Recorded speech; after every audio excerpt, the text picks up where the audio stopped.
And so to communicate, to get under the story with your kids, the first thing to do is create connection. But really to create connection, the first thing you gotta do before that is it has to be a safe space, because kids aren't gonna wanna connect to you if it's not safe. What is your tone? What is your energy?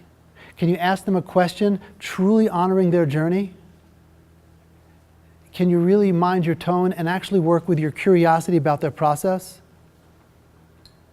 This is not a question, for example. So don't you think it's a good idea to finish your homework? That's not a question, right?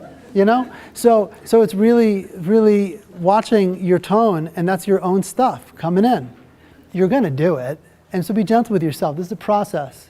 And you can be transparent even about your process as a parent. So your kid's like, oh, so this is what it's like being human and growing up?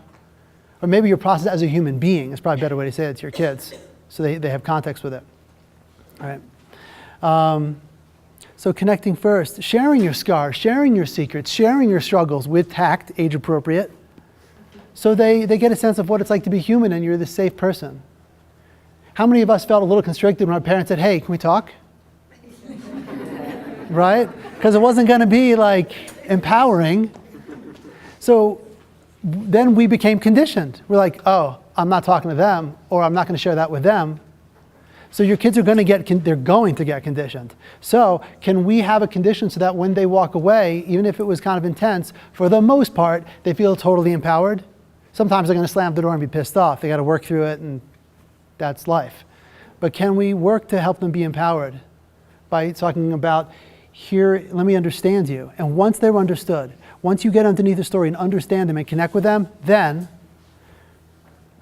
wait, don't rush in, breathe. You understand them. Then you can start get into the doing thing a little bit, questioning them with what I call explorative dialogue, which is another book that's going to come out soon. It's actually almost done.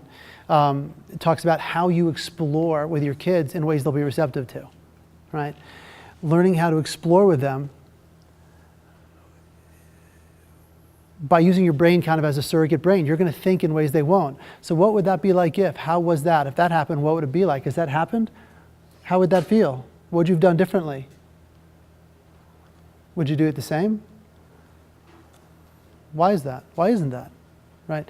Learning how to explore them with a curious tone.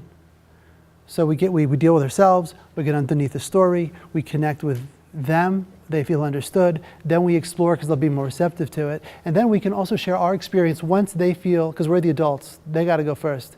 They got to be understood first. Then we can say, it's like this shit would happen for me with that. I felt really scared when you didn't come home, and then I went into anger, because that was the way I controlled the situation I wanted to control, and I got into anger.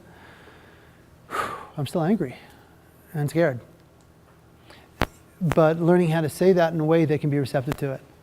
So communication.